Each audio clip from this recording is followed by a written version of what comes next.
Good morning, everyone. You're listening to Turtle Island News with Tracey Kennedy, live today, of course, on turtleislandnews.info. You can get my news articles there. So, I did a little intel, like I was asked, this morning, and spoke to the soldiers that are here. I was right, they are American. So I saw them on just going for coffee in the morning, and they said they're here for a training exercise, which happens quite a bit. They come up here for wetland training and stuff. They didn't sound or feel ominous at all. They're just men doing what they're told to do. The other part of what I saw this morning, so I'm walking down the street, and I saw a cloaked figure, which is odd for walking down a friggin' street, and I realized later no one else saw him. Something I have to tell you guys about the Green Man. He is in all our cultures all over the world. I have an image for you if you want to look at a picture. We have been told quite a few lies, which I think we all know about. And we've gone over how our history was stolen and rewritten around 500 years ago, everywhere. I have a picture up of Persiades of Cyrus, who was the teacher of Pythagoras, in the way they want to show us him. And it's kind of the blind leading the blind. But I have a slight correction here. Because this is Saturn.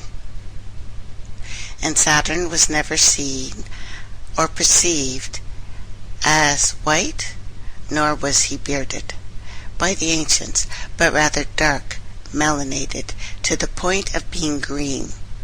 He is a chief Naga or Negus, like Min the cedar. As this is the Al-Kebulan tradition, the name later changed to Africa. It also relates to our image of Cain, which we will go into another time.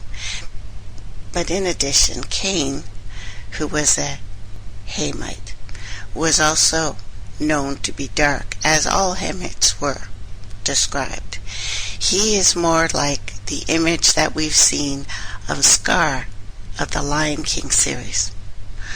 Only in modern times do we find all of these primordial archetypes getting a makeover. Only in these times. And this is not a racial matter. It is simply a matter of truth.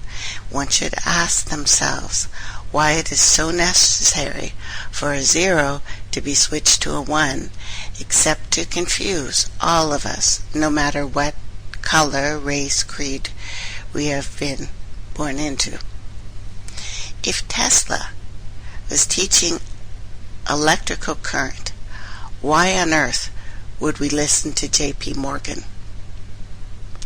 If the originator of certain systems that the world functions on until this day are still present, still alive, why not listen to them instead of the imposters and those who have sought to steal and claim wisdom, while engaging in the acts that show that they are completely foolish? Again, this is what JP did to Tesla. And it's easy for us to say, well, that's wrong, when examining the situation, of course. And when looking at it that way, but not so easy when we're talking about who designed the building blocks of the reality that we now call home. So rather than blaming any of these forces for the disaster befalling us, we need only to accredit that to those of the corruption of knowledge itself, and those who continue to bring about, for reasons of wanting very misplaced reverence. If you make a negative force all of a sudden positive, then nobody knows what place to put in their internal alchemy. This is the inner world re-engineering as the only blueprint to life, is to know that they are diametrically opposed and opposing forces, and their positions while they orbit in order to stay in balance and in harmony, thus nullifying their effects. These are the immortals. We are the immortals. And they can earn it, or it can be easily taken away. That's why religious institutions of modern times will be crushed by the unfathomable truth. It is fathoms deep, and we can feel that in our souls. But these beings have no connection to the origin point and cannot offer anything beyond faith, belief, and hope, but nothing tangible. No adept would accept such a thing. And that's why you find so few of them, because the modern institutions of esoteric learning are still building their temples on a foundation of lies. Thus, we make necessary actions to end these lies. One issue the accelerator physicists remain cautiously aware of. One of the scientists said it this way, that they have found an unidentified lying object, interesting words, in the beam pipe of the LHC's 17-mile underground tunnel. This is a big deal, because the pipe is a sealed vacuum. It's impossible to know what the object is. That's what they say. So just when you think things couldn't get any more strange at Cern, I bring you this story. That has left me somewhat scratching my head. A small thing, like a mysterious UFO object, to not concern yourself with, I guess. Now, a more in-depth discussion on the Cern anomaly took place a couple weeks ago, and a discussion that is pretty darn fascinating. There are ideas as to what this thing is, but the top physicist, Robert D. Roick, interesting name, member at Cern, professor at the University of Belgium and U.S. Davis, California. D. Roick is a leading scientist on CMS, one of the Large Hadron Collider's key experiments, reported the following. So this is his words. It will take only one significant deviation in the data to change everything. The upgraded machine works. Now we have to get the real operation for physics. But work remains to be done. One issue the accelerator physicists are aware of is an unidentified lying object in the beam of this tunnel. An unidentified lying object. What on earth, or some interdimensional version of this earth, does that actually mean? Well, they don't know. That's right, people. A mysterious object just manifested itself out of a vacuum. They don't know what it is, and it seems nor do they care, because Heroic goes on saying this. This unidentified lying object turns out not to be a problem for the operation. It's just something to keep an eye on. It's in the vacuum tube. It's not a problem if it doesn't move and remain stable.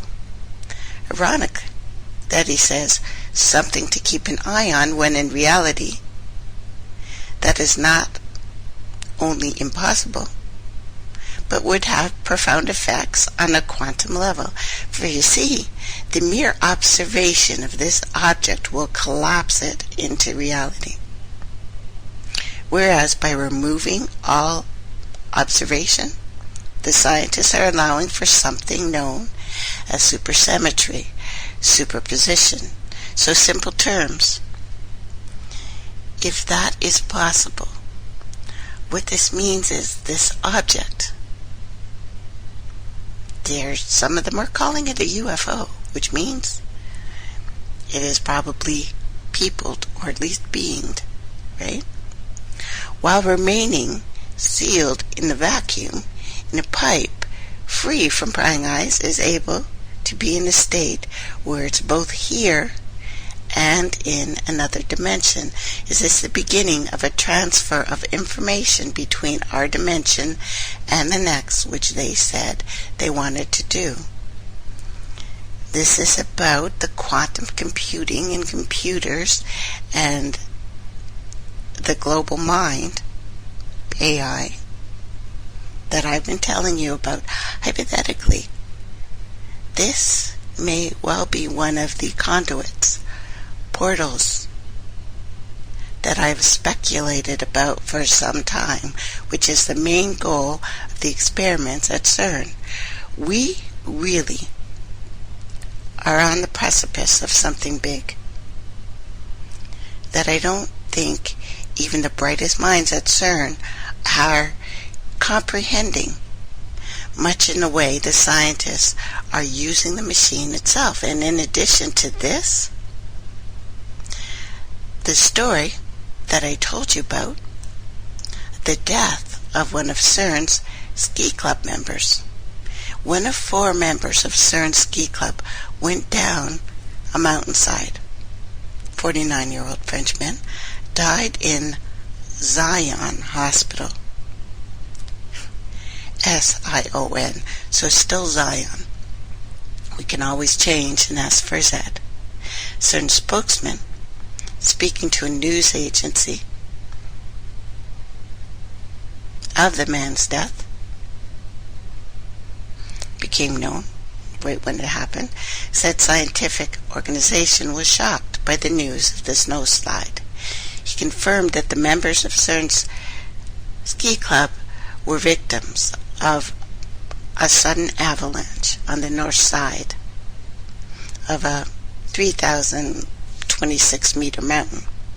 The other person critically injured, 33-year-old Swiss man who lives in the canton of Geneva. The man who died was a senior member of Cern's engineering department. The police said that the avalanche, triggered on Sunday, occurred as the 5 members of the club were ski touring. If this gentleman had passed in a plane crash, the alternative media would have been shouting foul play, right? So I'm wondering if there's way more to this story than meets the eye, especially when we look at the language and the numbers contained in the story itself. Firstly, look at the hospital where the man died, Zion. A Friday. Doesn't sound like a little Zion-y, New Jerusalem, in a location where they are recreating the conditions immediately after the Big Bang, just saying. And there's the darn numbers again. Honestly, I think numerology will drive me friggin' insane. But let's take a look. We have the magic And it seems my personal nemesis, the number 33, then further down in the story we find it all took place at 11 a.m. So we have 11 again. So nothing to see here, right? I'll let you decide. But bear in mind that I've told you about Cern. And there are many videos and links about these things. So, a vacuum tube. We need to go into some old alchemy here. We will go back to something we talked about before. The occult history of the television set, of your computer, the vortex trap, and the air traps. And a certain alchemical process called the acetate path. The origin of the television, heavily shrouded in both spiritualism and the occult. Its very name implies the television was first conceived as a technical device for seeing at a distance, like the telephone, speaking at a distance, the telescope, viewing at a distance. Television was intended as a magical box through which we watch distant events unfold, a kind of technological crystal ball.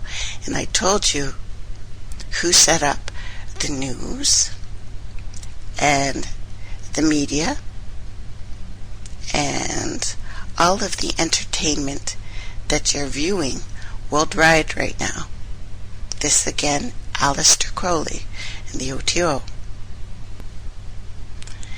Now we go back as far as weird Renaissance experiments involving technology and induced illusions, such as concave mirrors, magic lanterns, disorientating walls of smoke, and other ghostly apparitions, and the whole phantasmagoria projections that I've told you about, created by specifically devices. These are conjuring tricks, but they rely on pretty sophisticated understandings of such basic things as light and shadow and acoustics and making an audience see and believe in an illusion. What's central here is that these devices included instruments specifically designed for pursuing supernatural research. That's why it's a problem for me that this thing is in a tube. And all of the things that I've told you the Cern scientists say they are doing. And by the way, the catastrophic problem that I predicted about Cern is happening. They can't cool this thing down, even though they say they're not running experiments right now. It cannot be shut down. If they shut it down, they lose containment. And what I was telling you on Mona's show yesterday, again, thank you very much for inviting me down, is these beings are manifesting. And we have all the devices all around us to contact them, which I think I did. Yeah, I think I met the 200. Angels, aliens, demons, Mount of Hermon, things going on right now in Area 51, the Jade Helm.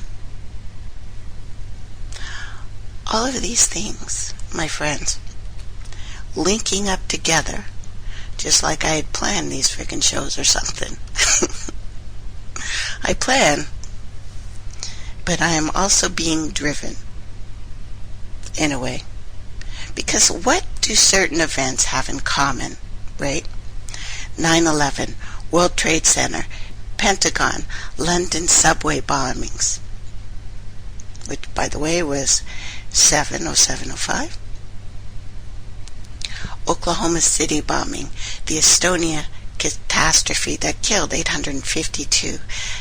The Norway Oslo attacks, 77 dead. Sandy Hook Elementary School. Aurora, Colorado, the Batman shooting. Taft Union High School. January 10th, 2013. Boston Marathon, April 15th, 2013. Here's the answers. What was common? Same terror drills were conducted, same scenario, same day, either on location or strategically close. The media ignores this completely. They are terror drills that went live. This is no conspiracy here. This is fact. False flags to come, mass casualty drills, crisis drills, disaster drills throughout this continent, and now it's looking worldwide. Know your history, because the past is always a prologue, my friends. So, subtle forces at work every day. Devices developed in occult research. Television-like devices invented in the name of spiritualism towards the end. 19th century later played a very incredible, perhaps devastating role in the emergence of radio, television, communication. This is part of a reciprocal interaction between occultism, natural science that characterize the cultural construction of new technology, media, two-directional exchange between occultism and technology. We are Wi-Fi'd now. You are receiving information on your computer or your phone or whatever device you're using. Know that as much as you're receiving, you are sending. Not just with the AI and the search engines, but physically. It is hearing you, seeing you, knowing you.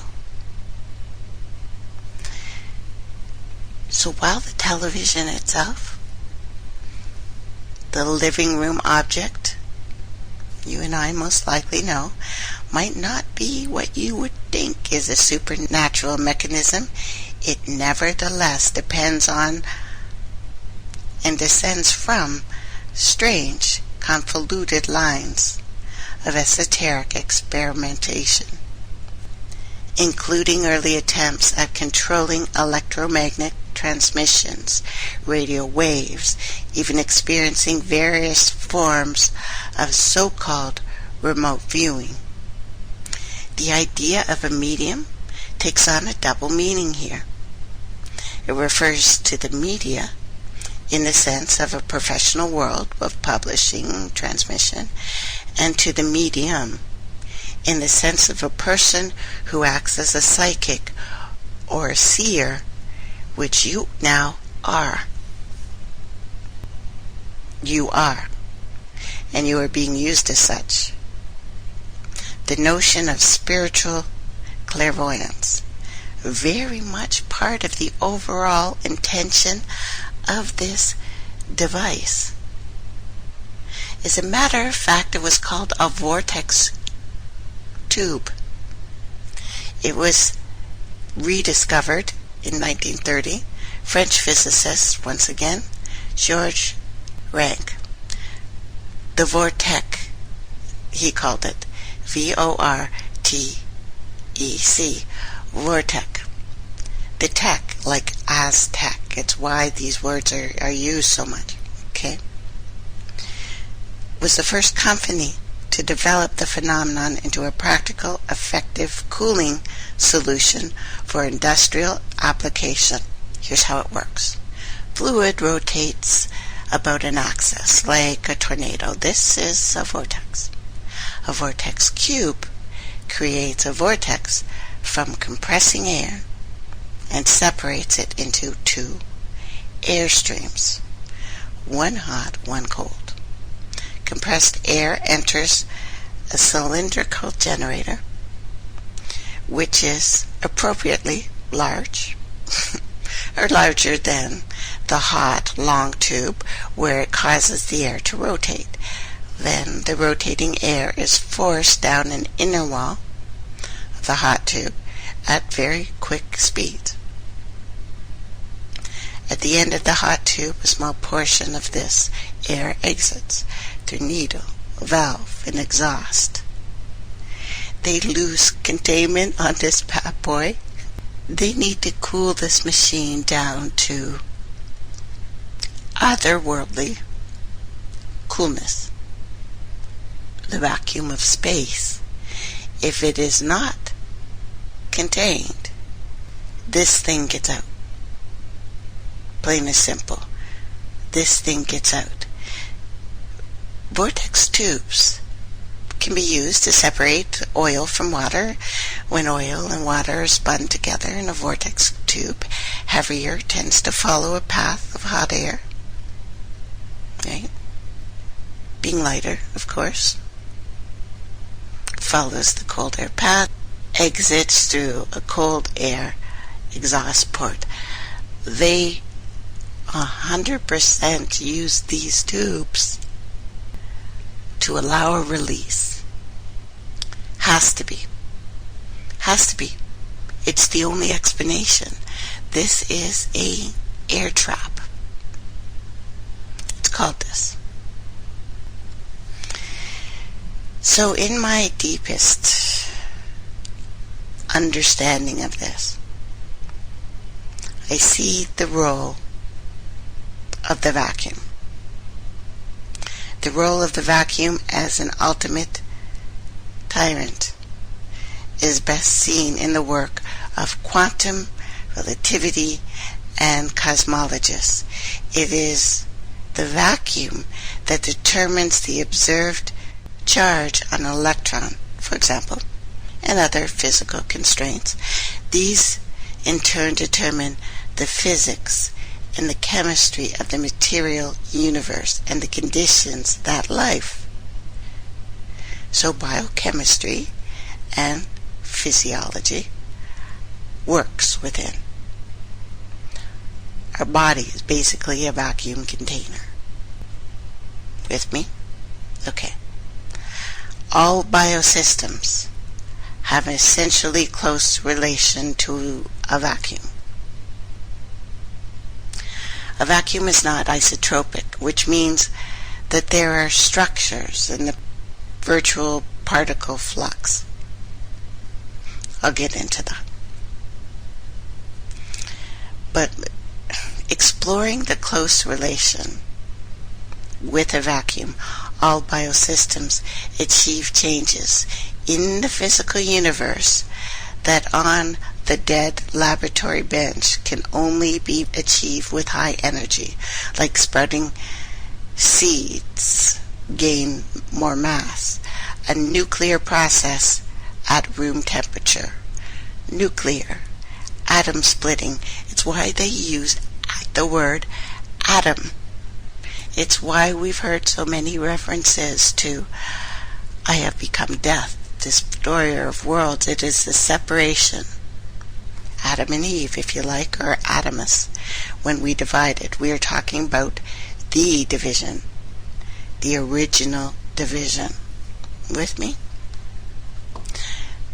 I know you guys already have your thinking caps on, which is a real thing, by the way. It was why teachers, without knowing it, put the dunce cap on. That shape is a witch's hat that actually does make you smarter, amongst other things. So we are talking about all of us being used as clairvoyants now. This is a word that literally means clear vision. But that has now come to refer to an almost exclusively to supernatural ability to see things at a distance, or even before they happen. We are all trained.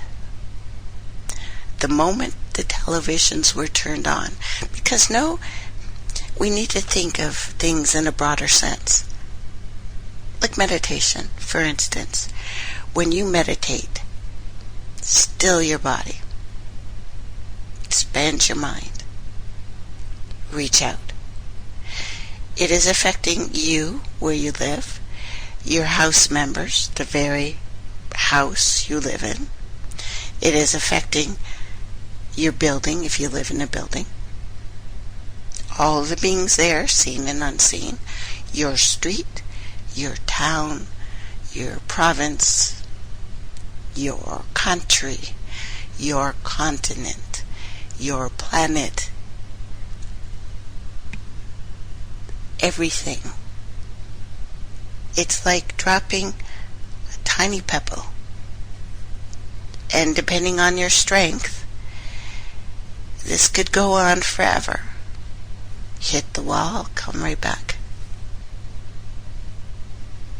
This is all of us now. There are no targeted groups. We are all targeted, and we are all participating. We all have Wi-Fi. And if you say, no, Tracey, I don't have it. If your neighbor has it, you have it. If you've ever done a search on the internet, the AI controlling it knows you, knows things about you, knows your intent, is learning from you. It's learning. So what you do absolutely affects everything else. Television started as maybe an easy metaphor, but it promised clairvoyance in the sense that a TV could allow seeing without interference or noise. It would give the viewers a way to tune into and directly see a broadcast in visible signals, as if remote viewing apparatus with forgotten supernatural intentions is now part of nearly everyone's home. Sometimes people have more than one TV. Now, we have to realize this means part tomb, part church, part planetarium. The cathode ray, a vacuum tube technology found in the earliest television sets, found an unexplained, unexpected, extraordinary use in the work of Gonzo. Believe it or not, Norwegian inventor Birkeland. Christian Birkeland. Birkeland used cathode rays in his attempt to build a domed scale model of the entire solar system. It's worth a quick recap, although, we've talked about it before. Birkeland was the first scientist to correctly make a theory about the origins of the northern lights, rightly deducing from his own research of electromagnetic phenomenon that the aurora borealis was caused by interactions between charged particles from the sun and the Earth's own magnetic field. This produced the wonderful displays of light Birkeland had seen in the planet's far north. Now, I have told you about the strange lightning effects that are no longer horizontal. They're coming vertically in rainbows. Part of our intent is triggering this. This is not just a physical phenomenon that is not sentient. It is sentient. All the northern peoples talk about these as beings, and if you've ever really been around when what happens, you feel something, an intent, a consciousness, an awareness too, that not only are you looking at it, that it is looking at you. Now, Birkeland fell deeper into an eventually fatal addiction to extreme levels of caffeine and slow-acting hypnotic drug called Veronal. He became fixated on more weirdly impossible exact modeling of Northern Lights in miniature. He wanted to make it. But that's what they're doing now. That's why I think Cern is involved with that too, and us.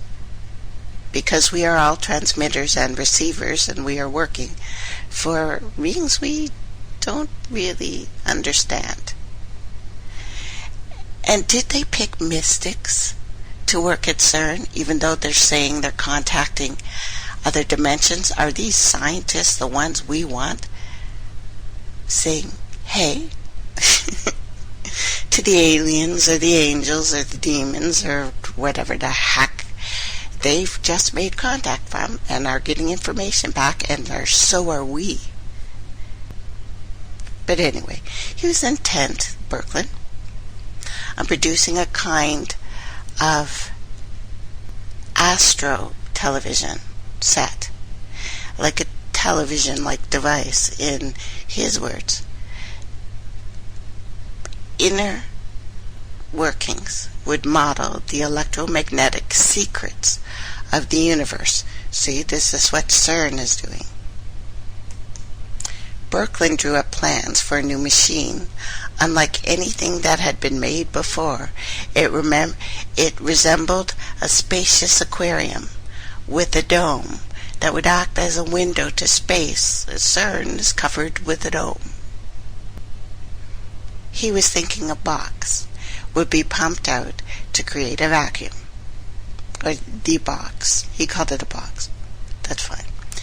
He would use larger globes and more powerful cathodes to produce charged particles.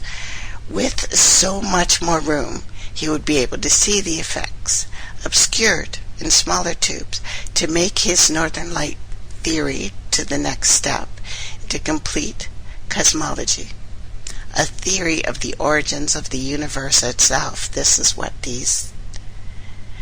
I say that, yes, they have absolutely found something. They have found the moron particle in the moronic field. We are freaking surrounded by it. But it's a multifaceted and extraordinary undertaking that he did. Birkeland was able to simulate Saturn rings, comet tails, and the odd zodiacal light, and the weird lights that are produced underwater, which shouldn't be produced. Sounds produce them. It's weird. But anyway, he experimented with space propulsion using cathode rays. He was making a device that not only produced something, but he wanted it to be able to transport through space and time. And sophisticated photographs have been taken of his simulations that are included in Birkeland's great work, which would discern the electromagnetic nature of the universe, his theories about the formation of the solar system, and how it produces rainbow lights. But this was by no means the end of Birkeland's television. His ultimate goal, he said, devised while having a near-death experience in a hotel room in Egypt, stoned out of his face, one would say. He did, though, get up. This is what he wanted to anyway. He wanted to construct a vacuum chamber partially excavated into solid rock of a mountain peak, and the same mixture of a tomb and a church and a planetarium. The result, the cathedral-like space. Think of it as an immense landscape scale television set carved directly into bedrock. and it would thus be an artificial cavern inside which flickering electromagnetic mirages of stars and planets and comets and aurorae would spiral and glow for a hypnotized audience. Berkland wrote about this astonishing plan in a letter to a friend. He was clearly excited about what he called the great idea I've had. It would be, and the emphasis is, a museum for the discovery of the Earth's magnetism, the magnetic storms, the nature of sunspots, of planets, their nature, and their very creation. He described, and his description is worth quoting at length. You can almost feel the caffeine working, and a little bit stone. On a little hill, he described, perhaps with the image of pyramids embossed on the letterhead reminding him of the ambitions of pharaohs, I will build a dome of granite, and the walls will be a meter thick, and the floor will be formed of mountain itself, and the top of the dome, 14 meters in diameter, will be gilded copper sphere. Can you guess what the dome will cover? When I am boasting, I say to friends, next to God, I have the greatest vacuum chamber in the world. I will make a vacuum chamber of 1,000 cubic meters, and every Sunday people will have the opportunity to see the ring of Saturn, 10 meters in diameter, sunspots like no one else can do better. Zodiacal light, as evocative as natural ones. Finally, auroras, 4 meters in diameter in the same sphere, will serve as Saturn. The sun and the earth will be driven around by a motor. Every Sunday, as if attending Mass, congregations of this artificial solar system will hike into the immense television of Berkland's strange astronomy, hypnotized by its explosive whirls of electromagnetic wonder. Do you feel the caffeine there? I feel like I just got a jolt. Seen in the context of occult mechanisms, psychic TVs, clairvoyant media technologies, Berkland's story reveals just one particular monumental take on the otherworldly realities, not possibilities here, realities of television, televirtual media, bypassing the supernatural altogether to focus on something, although more extreme, direct visual engagement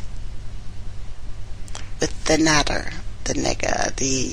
nature itself in all its blazing detail. Now, of course, Berkland's cathode ray model of the solar system might not have conjured ghosts or visualized the spiritual energies, but it did bring the heavens to earth in the form of 1,000-meter television set particularly and partially hewn from raw granite, who has amazing properties in itself. The most awesome TV ever attempted a domed and never realized invention that nonetheless puts all of TV in today's visual media to shame until we look at Cern again. This is Cern. That's what they made. That's what they made. Now think of this. Think of this. This is an Orpheus trap. You go, here's the vacuum. Sometimes very well, sometimes not at all, according to design and materials. I suggest timing has something to do with it too. The work, though, that is being done here is incredible. They have made a biosystem. They have made his design. So I'm thinking along the lines that the full moon eclipse is essentially a gravitational issue, not lunar reflected EM light. You can collect white matter indoors and actual moonlight from water vortex tubes, as well as dew collectors. Ormus is also responsive to magnetic fields as well. So what they've called a Vor trap design itself makes use of these things. We have two energy systems, gravitational and magnetic fields, that are carriers of Ormus, bringing Ormus in and out of the strictly physical world. In gravity, when the sun and the moon and the earth line up, there is more salt in the dew. This is proven. In astrological terms, two poles, sun and moon, are in equilibrium. In magnetic field, Ormus stabilizes a magnetic field vacuum. In all magnetically shielded vessels, like the ones we are living in right now, our body. But as above, so below, this is how everything works. This breakdown of magnetic field and polarity that we usually see experiments on has just become serious. Okay, everyone, time for a break. Welcome back, everyone. You're listening to Turtle Island News with Tracey Kennedy. Hope that wasn't too much. I'm sure you guys are following me. You rock so much. Now, before I move on in a vacuum tube, know that one vacuum tube affects another vacuum tube. When something happens in one, the other one reacts like it's happening in it. I've told you before that the scientists they picked are interesting. And they're like, each one is a representation or representative of their race, their region, the place, right, that they're from. So know that whatever's going on there affecting them is affecting you. So my brothers and sisters out there, when you've been seeing things, and we've talked these past couple months about the veil slipping, you are not imagining things. There's a difference between visions, hallucinations, and dreams. You can have a waking dream, yes. The difference is, when it is a vision, you can't stop it. When you are having a vision during dream time, you can't stop it, you must see it. It's calling you. This is what they're doing. With me? Okay, so we need to talk about the acetate path.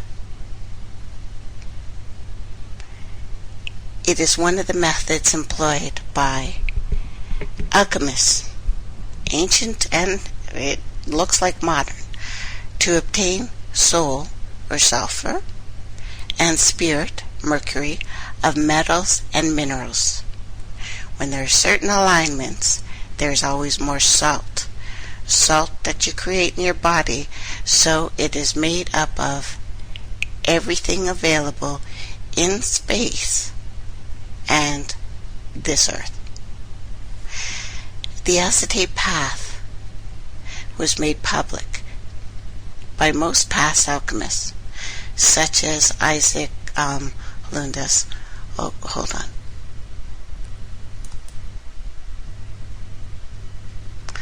I think someone's trying to call. Oh, greetings. What is your name and where are you calling from? I think I had the wrong number, sorry. Okay. Whoops. Anyway. That was a strange long distance call. Wrong number. I just got the goosebumps all over my body. Okay, anyways, moving on. Anyway. Isaac Hollandus, in his work on Saturn, and of course many others, it's considered a viable path and an option for obtaining sulfur of metals. Soul energy. So, to make something non-living alive, part of it, and to also make something manifest. This is a trial by fire. So remember that these processes are created and employed with recognition to the matter in use. Metal, for instance, as containing the same principles that all life embodies, namely soul and spirit. These metals contained consciousness. This process was one of many that was used within all the alchemical or the Altec laboratories to work with and actually bring about sentience. Now, whether or not they are breathing life in, as in necromancy, into the dead, well, this is kind of necromancy, guys. To begin, the extraction of soul and spirit of a stone or metal, it is first necessary to secure a source of ore. Traditionally, raw ore was taken from a pure metal that could be smelted out. The smelting process, well, I'm not going to elaborate on this. You can look. So I'm going to skip ahead to just say we have a pure metal. Once the metal is obtained, it is ground down to a fine powder. This powder can be placed in a cast iron pan, set over fire to oxidize, but this has enough energy to do that. Exposure to the elements and various other methods employed by alchemists to obtain an oxide.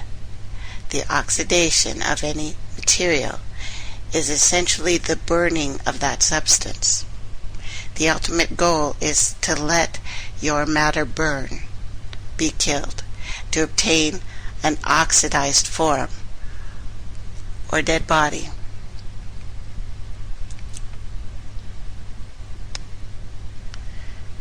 In this philosophy, the body, or metal in this case, to be killed and turned inside out so that the spirit and the soul of a given metal could be captured and used for whatever purpose the alchemist has thought. This killing is always done in the fire. Version of this metal was considered a dead body, which is from which its spirit and soul can be resurrected. After the philosophical killing of the metal, the dead body would be awakened, brought back to life. This is done using specially crafted tools, like, television, which are essentially the spirits of other metals or minerals or plants. It's an actual process. The next part, and this can be done with so many different things. I'm using this because it's what we need to do in our practice to cleanse ourselves, to be protected from certain things. But it's also what they're doing for God knows what all over the world, and have used our energy to do. It is not just an expensive machine they have built. When ready, though, the alchemist then takes this digested solution, usually some acetate, and dissolves it to get a highly concentrated version of the acetate solution. The concentrate solution is taken outside to evaporate slowly to remove the remaining liquid, to hold it in solution. Solution is placed in a glass dish, heated over an element, gently heated, allowed to evaporate in the sun. Over the course of a few days, the liquid evaporates, making a pure and dry crystals of an acetate. Once dry, the crystals are dissolved, usually in distilled water, filtered, placed back into a glass dish to evaporate off the moisture again. This is a process of washing that removes any residual corrosive material. It's a step of washing that is repeated multiple times to achieve a highly purified crystal. This is the breath of life process. And then comes a preparation for rebirth. Once dried and washed crystals are secured, can be crushed. They dissolve it in something.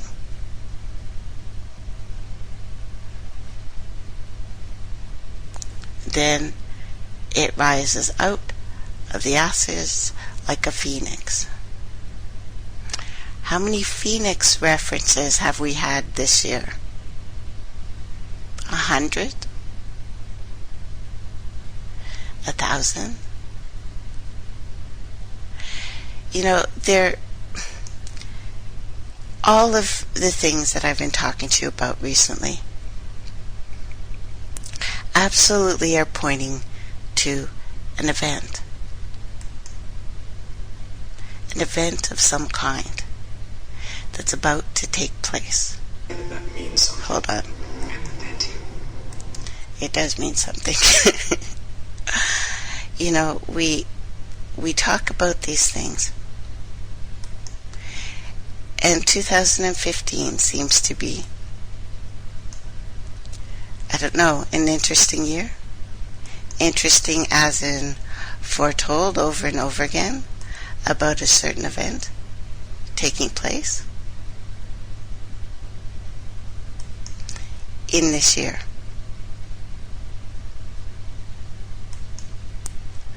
We're talking about the letters of transit here.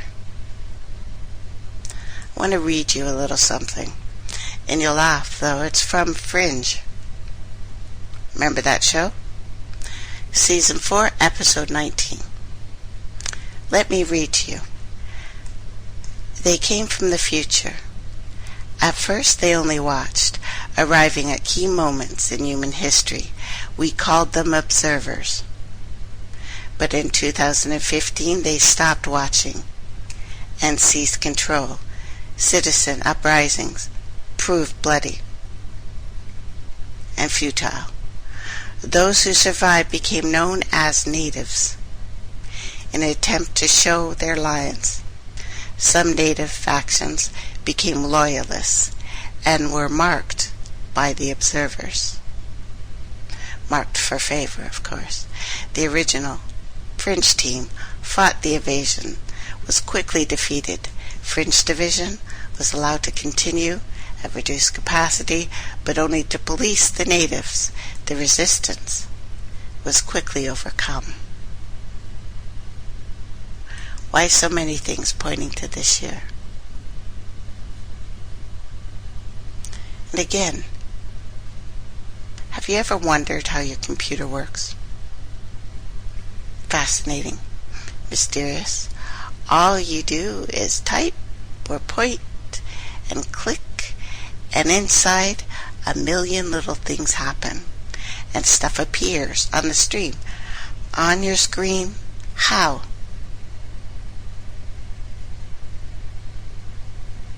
The machines. The first computers were machines. Punch cards, vacuum tubes, big rooms filled with wires. They did math, high speed. They counted things. They sorted records. But that was about it. A long way from modern computers. Even the calculators that we no longer need, because today computers are no longer machines. They are magic.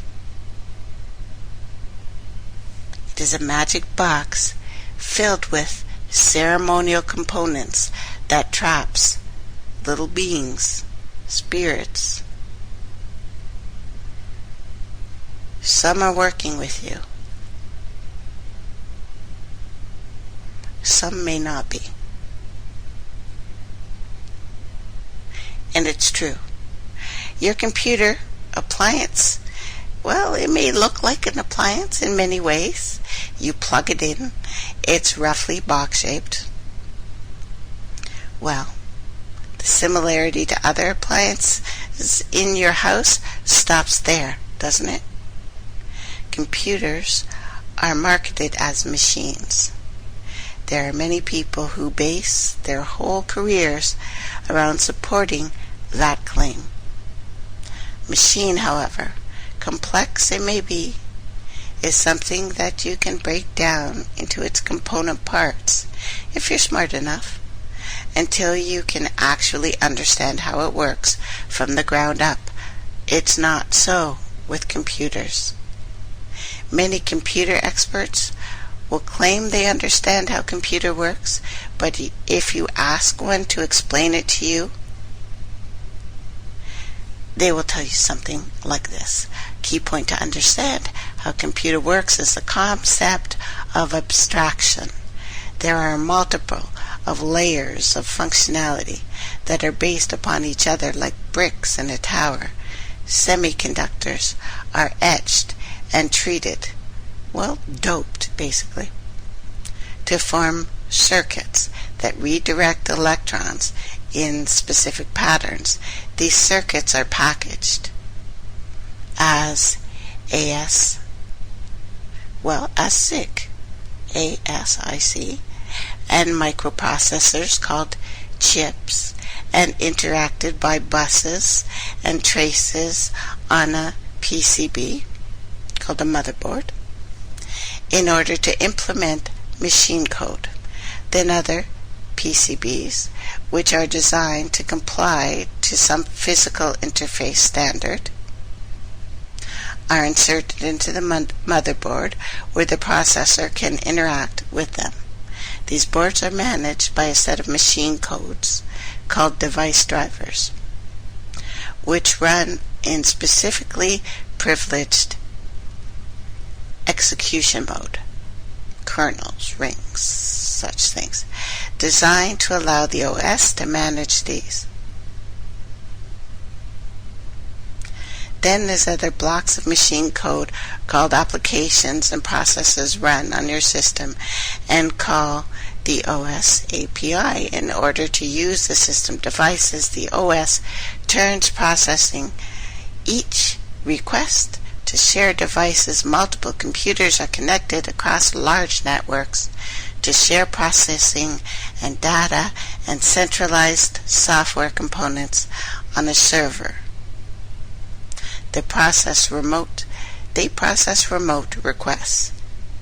In this way, each layer provides a service to the layer above and below to make an amazing machine we call a PC. See? He has no idea. But his job depends on people thinking he knows what the heck he just told you. So magic then. When you look at your computer honestly and accept the fact that it's magic, everything else becomes easier to understand. It's no longer necessary to be well educated about your computer.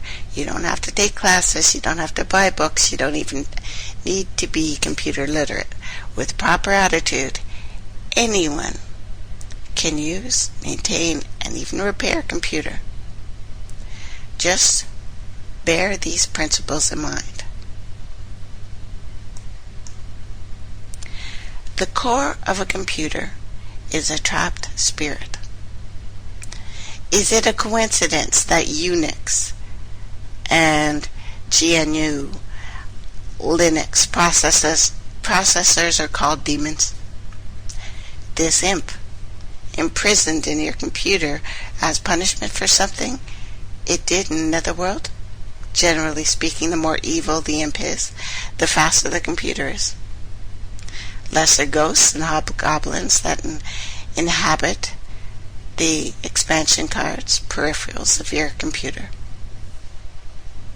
These evil spirits are trapped within the hardcore of your computer.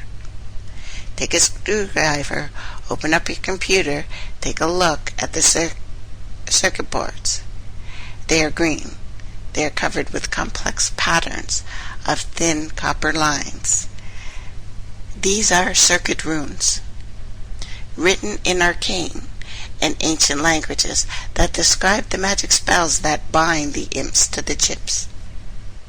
Be careful with these circuits.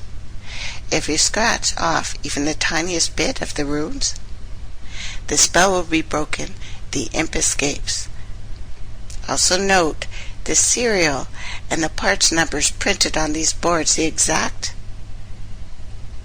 identity of what sort of spirit lives there, in case you ever have to order a replacement from the factory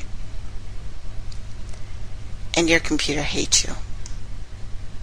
When you hit the keys on the keyboard or click the mouse, little silver needles jab that imp. Force him to do what you want. Your computer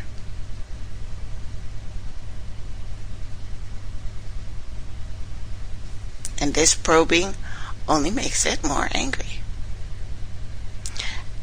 As you use the computer, the imp becomes more and more angry, generating heat. This is why your computer contains one or more cooling fans. Without them, the imp will turn the box into a raging inferno, and frequently your computer will crash. It will lock up, it will lose files, or do another, or any number of little things to annoy you personally. This is just the imp's way of saying F you. Don't stand for it.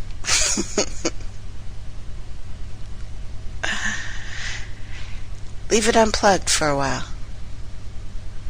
So starve it. Disconnect the monitor. Blind it.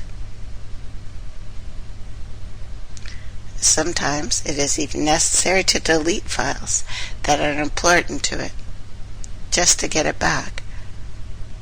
For deleting your files. Take that, you little imp. Funny? Strange? When you don't think you're alone in the universe, you realize that it's not possible for us to be alone. We are all occulted. This is theosophy. This is occult chemistry and physics. Even Tesla, believe it or not, talked about this. Did he discover the secrets to anti-gravity, or was he working on something altogether different? Occult ether physics. That's what I'm thinking.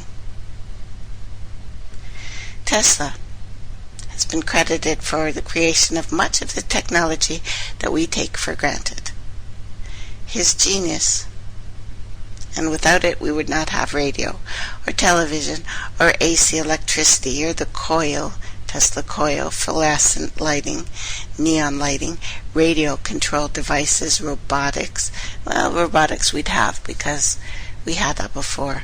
Actually, all of the things he's credited for, even X-rays, radar, microwaves, dozens of other amazing inventions, he said he got from either the ether or older tech.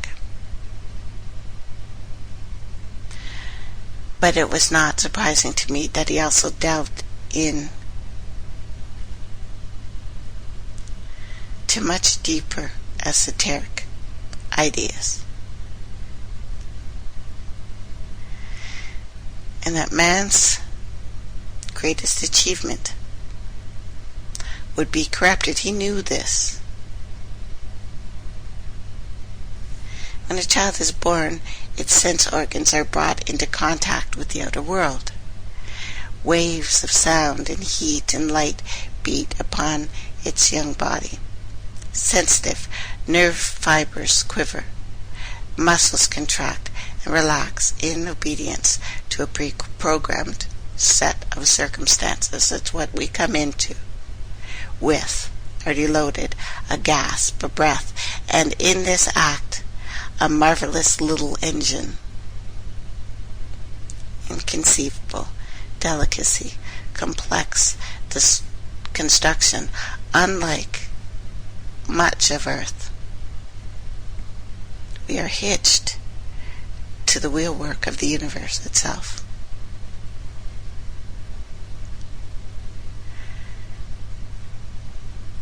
And we are not alone here.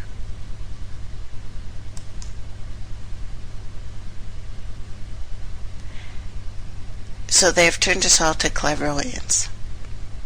Can we just say that? This was the plan, right from the beginning. Always to build that machine that they have built and see what friggin' happens.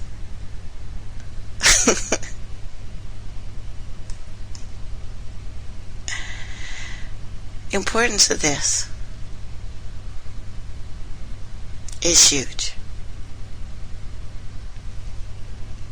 Dealing with phases of research, occult, us, the occulted student, which we are now, like it or not. I think we start realizing how enormous this moment is. That has been started so long ago. For us to reach this specific time, this specific date, to go over some things that we have been lied to about. And the interconnectedness of all things, of course. These demonic, I use the word lightly, of course, because we'll never really know the full plan. We can't conceive it. We're not that sick.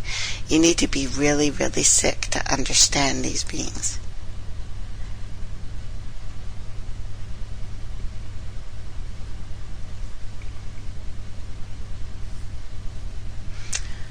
Other characteristics of tubes and glows. And this occult physics and chemistry and all of the things we're looking at.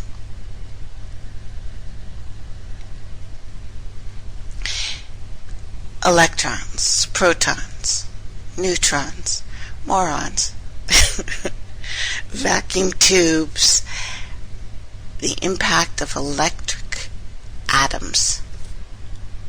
We are the electric atom. Us, boys and girls, all of us. In the process of all this ordinary research, I guess, discovery of radium by Madame Curie, entirely new face on the subject of electrons, beta particles remaining from radium were identified, the electrons of the cathode ray. Followed the discovery that the gas, helium, previously treated as another element, evolved itself as a coincidence of integration and with disintegration really of radium. Transmutation, till then laughed at as superstition, as alchemy, passed quietly into the realms of accepted natural phenomenon. But this is still transmutation, no matter how they want to or do not want to look at it. The chemical elements seen to be bodies built up of electrons in various numbers, probably in varying arrangements. So at last, ordinary science has reached an important result of occult research.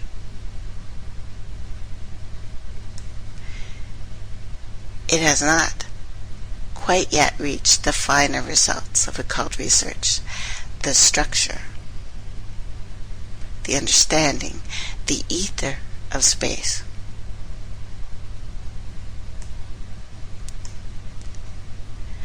There is no science that we're using now that is not started by occultism. And this ether, though defying instruments and experimentation, comes in the scope of clairvoyance and clairvoyant faculty, profoundly interesting discoveries that were made during what I have called the early research in connection with occultism. Etheric atoms combine to form molecules in different ways, but combinations involving fewer atoms. Varieties. Occult physics. As important as the present day occult chemistry.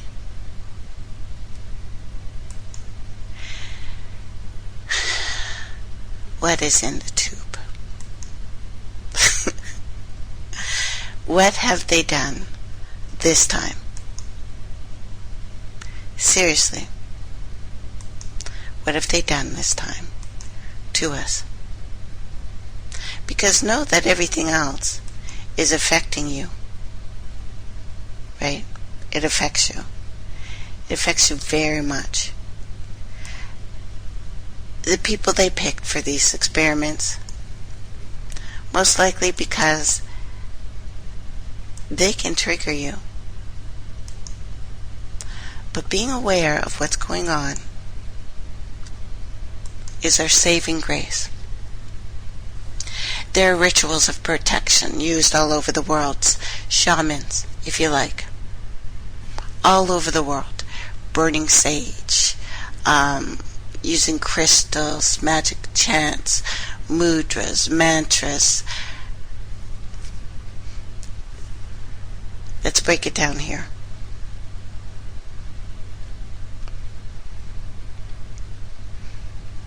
And if we have time, I'll tell you what they've triggered. It doesn't matter what ritual you do. The most important thing is that you are emotionally connected to it. If you choose to burn a sage or mix yourself an alchemical drink, know that even the active states of taking a plant, for instance, that alters your perspective on things. The most important thing about this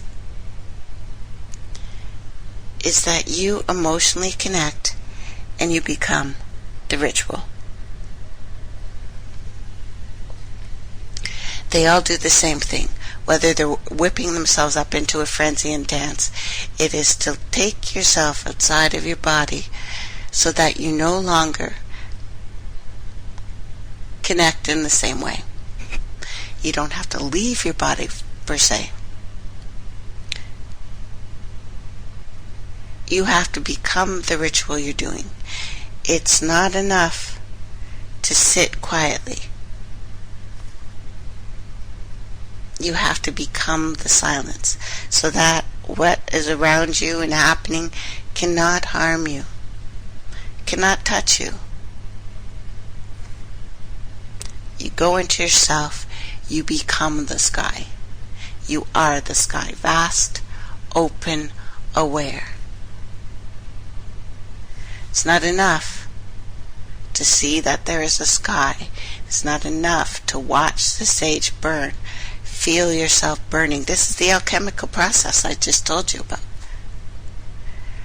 Burn yourself, the things you do not need. I know it sounds scary, it sounds weird. But until you connect emotionally and take it personally and feel it's happening to you, you can do rituals all day long. You can do a lotus position. You can take your leg and wrap it around your neck. You can burn and chant and jump up and down like a crazy monkey. It means nothing. One moment of passion is all you'll ever need. Truly. Becoming the thing inside you.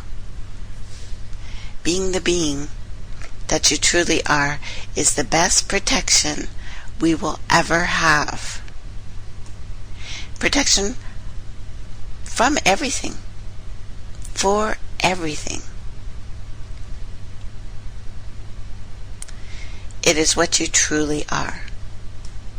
Become what you truly are and be unafraid of these things. We have been lied to so much. Baby's outside. A little sweetie.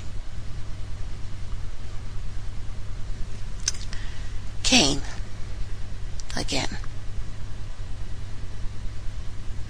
First son of Adam and Eve, allegedly. First human conceived the way that we are now conceived. First murderer. Victim is brother Abel. The first human to die.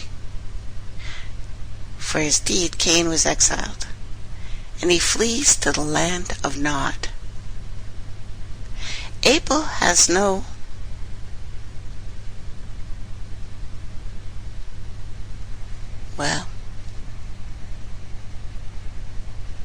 one else. There's no line. Cain apparently never makes it past the flood of Noah. All humans alive today are descendant of Adam and Eve's number 3, Seth. Bear in mind that the religions of the Sethites always made lavish use of music, especially in the olden days, had tents for sanctuaries, patriarchs, both tent-dwelling, music-making, are held by the descendants of Cain, too.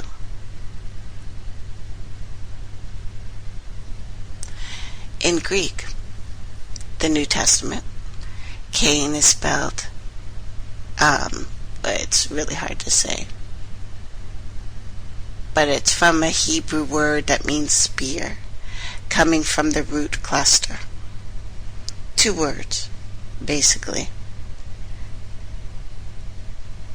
Q-Y-N, queen. Also the root, Kana. 1 root, queenin. 1 root, takin. It appears to be related both form and meaning, and none of the consulted sources hints at this. Perhaps the relationship between the 6 root words here don't formally exist. But there's where I get the queen from Cain. The root word, Kana,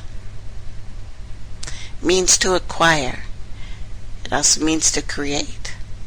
The regular verb for commerce and purchase.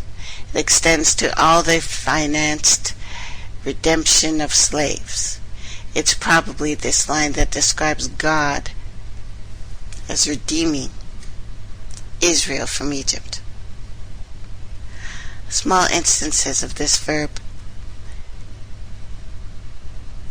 meaning to create. The verb also exclaimed by Eve when she says, I have gotten, made a man-child with the Lord. Interesting term. Derivatives of this word. Masculine noun, Cain, Quaya, means something acquired, or created, or creatures. Also masculine noun, meaning cattle. Feminine noun, meaning purchase, or purchase price.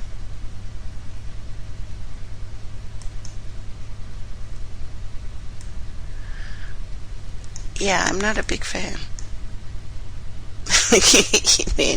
You may have noticed. Not a big fan of this guy here.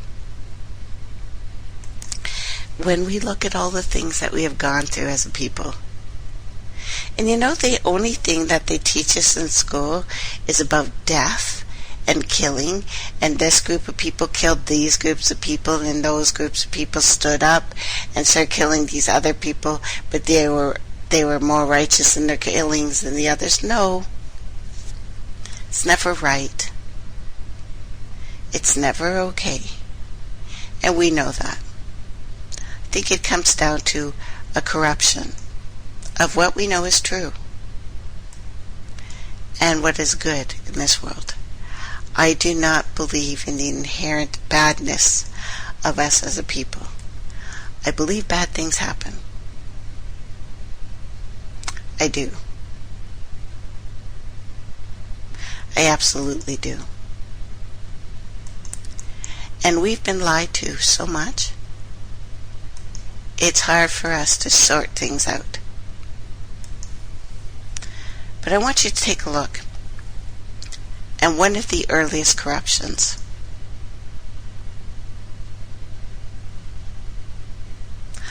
Most Christians, my brothers and sisters, have no clue why their patriarch Moses is depicted so many times with horns. Common sense is not that common when we've been lied to so much, but I'm telling you that your soul depends on it. Look at the images of Cain. Why does he have horns? Couldn't be that this Cain is the horn god, could it?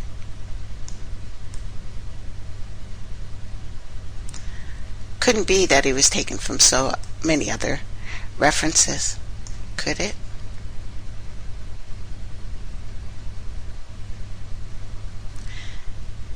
Sexual, strange, horn, horny, Janus. All of these things, we're seeing the exact same thing played out over and over and over again. These lies that took our original belief, our original ways, and corrupted them into something sick and twisted. I recommend for everyone to watch, if you get a chance, The Name of the Rose. It talks about the corruption that I've talked to you about, of the guys who actually did it. Now, of course, it's a show. It's a movie. It's meant to entertain you. But it's one, I'm telling you, shocks me that it got out.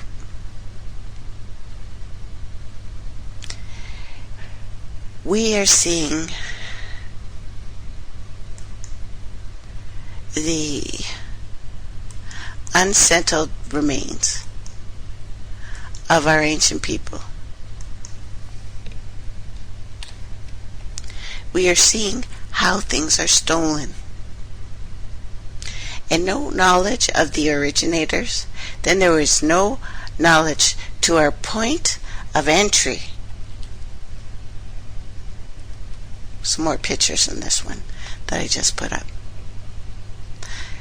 The first image, or the first corruption, perhaps, one of them, when Pythagoras himself attempted to deify himself, after falsifying all the Kemetic knowledge for his own. He tries to re-image himself as Akhet, Sphinx, and Horus. Christianity thus begins. Only so long as this false brotherhood is allowed to continue these lies, will we be used against each other. They have crossed the rose line. That's what this is about too. Alignments and dates. What was the term? Principles and principalities. We fight against something so sick and so twisted. That is, I realize why so many people feel low right now. Look at these things as a virus. We already know that Ebola is a virus. It is nanotechnology. How they work.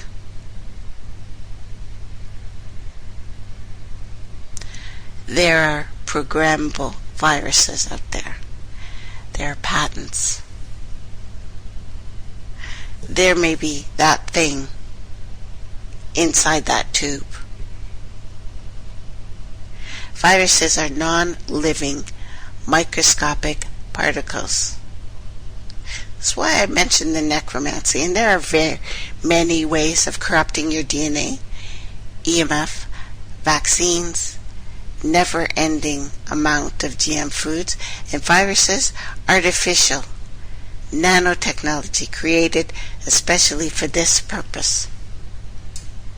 They attack healthy cells within living things. They do not have the characteristics of living things and are not able to metabolize food. Metabolize means to change food energy into a chemical energy that a body can use. Viruses are not alive, so they do not have a need for food like we do, or any living organism. Viruses do not have an organized cell structure. They are so light that they can float in air or water, be phased and passed on to other organisms even if touched.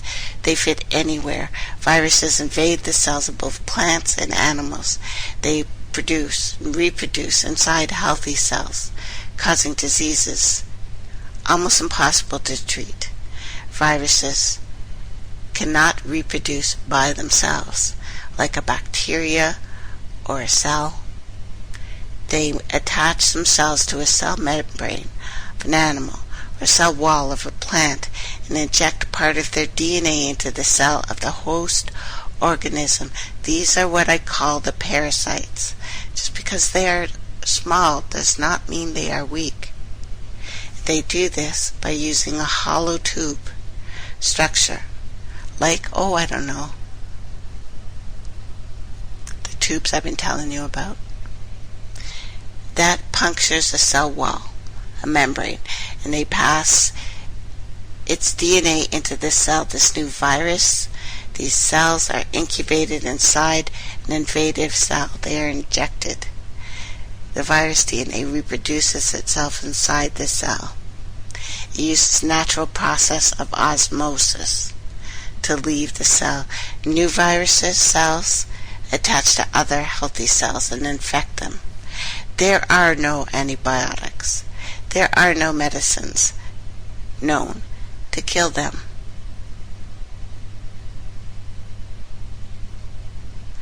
And it looks like digital life is already inside your computer.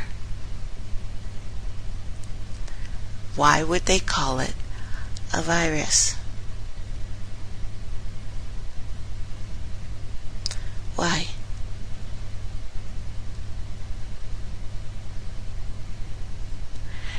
We are seeing self-replicating synthetic bacterial but more virus cells already. We are told that these are to just, it's going to be good, you can live forever, it's going to be awesome.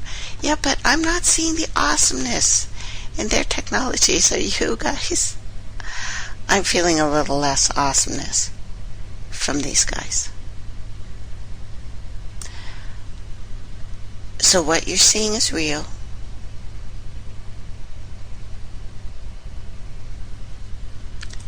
We can prepare our house. Know that it's not another temple that's going to be made. It's a temple you're making yourself. And you absolutely can fix yourself. Right now. If I can do it, you can do it. There will be more and more false flag events because there always are, right? We've seen the signs. They've been pointing to this year. They're pointing to September. We know that in the grassy narrows, mercury levels are rising beyond belief. We know that there's flesh-eating bacteria in our waters. We know for a fact that the 500th person killed by police in 2015 was a 69-year-old suicidal man, but 15 more were killed by the Tuesday of that week. So as of Sunday,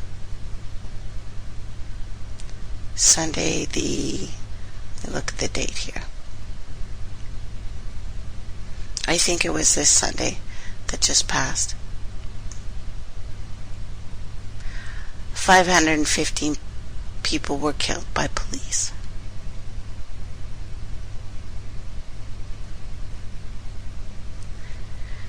Another suicide by cop, perhaps, the 500th. We are not like this, people. It is a virus. It is an infection. We're strong enough to fight this by looking this monster in the face. Thanks for listening, everyone. Love you guys. Respect you. Big hugs.